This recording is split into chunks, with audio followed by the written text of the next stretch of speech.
देखिए, हमने क्रिएटर बबुआ के राणा सिंह दीपू जी का एक वक्तव्य सुने हैं जो नेहा सिंह राठौर जी के बारे में बोल रहा है कि यूपी पुलिस का जो नोटिस है उनको ये एकदम सत्य है। तो देखिए, सत्य है या असत्य है ये तो कानूनी प्रक्रिया है, उस पर हम नहीं जाएंगे। लेकिन उस पर दीपू जी का कुछ कहना था, दो तीन बात उन्होंने बोला है, जिसमें एक बात ये बोला कि नेहा जी जब ये चीज़ शुरू कर रही थी तो उनको अपने घर से शुरू करना चाहिए, और अपने घर से जब वो शुरू की थी तो उस समय बदकिस्मती से बीजेपी सरकार में, बिहार सरकार में बीजेपी शामिल थी। तो दीपू जी, मेरा जवाब है आपको, ज़रा सुनिए। जब वो बिहार से शुरू की थी तो उस गीत के जो गीत उसने गाई थी ना, उस गीत का बोल कुछ ऐसा करके था कि 15 साल चच्चा रहले 15 साल पप्पा, तबो न मिटल बेरोजगारी की ठप्पा। तो दीपू जी, आप मुझे ज़रा बताइए, आपको बोलेंगे हम ईमानदार और आपके पिताजी को बोलेंगे गुंडा, आपको कैसा लगेगा ये बताइए। तो ठीक उसी तरह से यदि आपको लग रहा है, उस समय बिहार सरकार में बीजेपी शामिल थी और नेहा सिंह राठौर जो है वो तेजस्वी के लिए गाई थी कि क्योंकि तेजस्वी उस समय विपक्ष में था, तो मेरा बात सुनिए।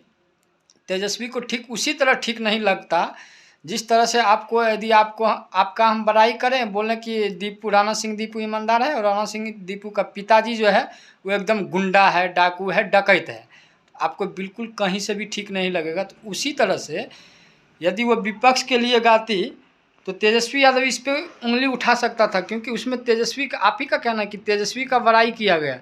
तो ठीक उसी तरह उसका पिताजी का तो उसमें ये किया गया ना, उनका पिताजी का राज्य क्या था उसने दिखाया। 15 साल बनाम 15 साल की बात की उन्होंने कि 15 साल चच्चा रहले 15 साल पप्पा, तबो न मिटल बेरोजगारी की थप्पा।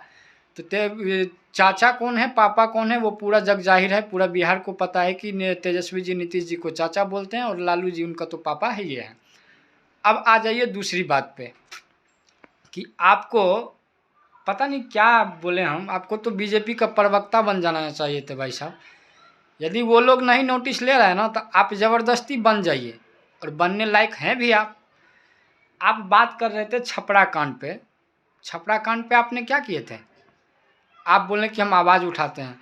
अरे महाराज, जब आपको आवाज़ें उठाना है तो दिल्ली में क्या कर रहे हैं साहब? आ जाइए बिहार में, रोड पर से आवाज़ उठाइए, बिहार की रोड पे आइए और रोड पे आवाज़ उठाइए। जब छपरा के लिए आप आवाज़ उठाए थे तो छपरा के पीड़ित परिवार से अभी तक जाके मिले हैं आप?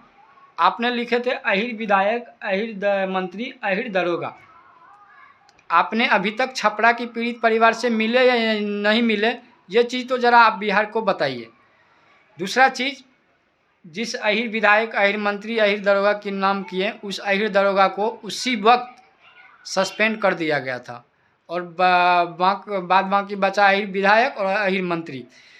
जो अहिर विधायक, अहिर मंत्री की आप बात कर रहे थे ना, वो अहिर विधायक, अहिर मंत्री जो है छपरा के पीड़ित परिवार से जाके मिल के आया और उसको संतावना दे के आया, उसका जो भी दुख सुख है उसको बांट करके आया। और आप अभी तक क्यों नहीं मिले बताइए ना ज़रा। ये सब आपको मिलता कहाँ से है जी? कहाँ से मिलता है बताइए?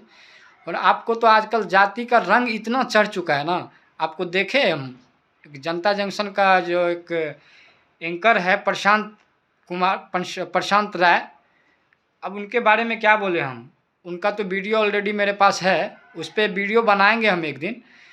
जनता जंक्शन को हम चंदा देते थे और उसका स्क्रीनशॉट है मेरे पास। जनता जंक्शन को चलाने के लिए ना हम चंदा देते थे हर महीना जी, कि ताकि सही से चले, वो सही बात करता है।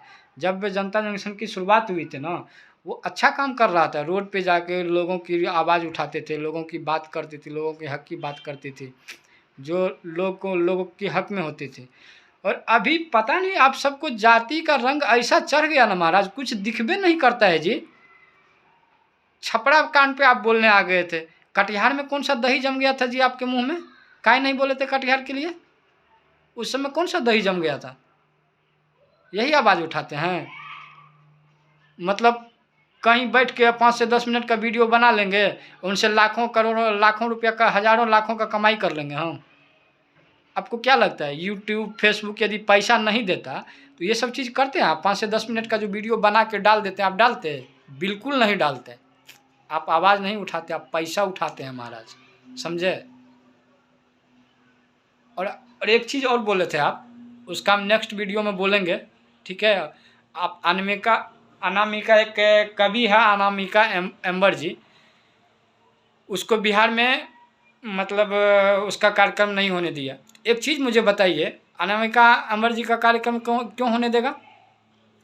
सोनू सूद आप ही का जो एक चहेता स्टार है मनीष कश्यप जी, उन्होंने एक सोनू सूद का एक कार्यक्रम ऑर्गेनाइजेशन किया था। उनका तो सर्वा मालिक मनीष कश्यप था ना जी। उसी मंच पे आप लोग ने आदर्श आनंद को जगह क्यों नहीं दिए थे जी? इसलिए कि वो एक पिछड़ा समाज से आता है। उस समय कहाँ थे आप? काहे नहीं बोले थे? मुंह में दही जम गया था उस समय? नहीं था आपके मुंह में आवाज़? बेशर्म आदमी कहीं का। आपको ना बीजेपी का प्रवक्ता बन जाना चाहिए। अभी तक नहीं दे रहा है वो लोग। यदि बीजेपी वाला नोटिस नहीं ले रहा ना, तो आप जाके ज़बरदस्ती बीजेपी ऑफिस में जाके बैठ जाइए, समझ गए ना। अरे चौकी नहीं, कुर्सी नहीं मिला तो क्या महाराज, स्टूल पे बैठ जाइए। स्टूल नहीं है तो ज़मीन पे बैठ जाइए, कहीं पे बैठ के बोलिए हम आपका प्रवक्ता हैं। नहीं ले रहा है तो ज़बरदस्ती बनिए जी। और बोलने में तो आप इतना ठेठ है, आते हैं बोलने के लिए ना तो लगता है कि साला क्या बोलें, सॉरी उसके लिए, कुछ गलत मुंह में आ गया, ठीक है। बट हमारा संस्कार ऐसा नहीं है आपके जैसा। बाकी तो आपको हम जवाब देते रहेंगे।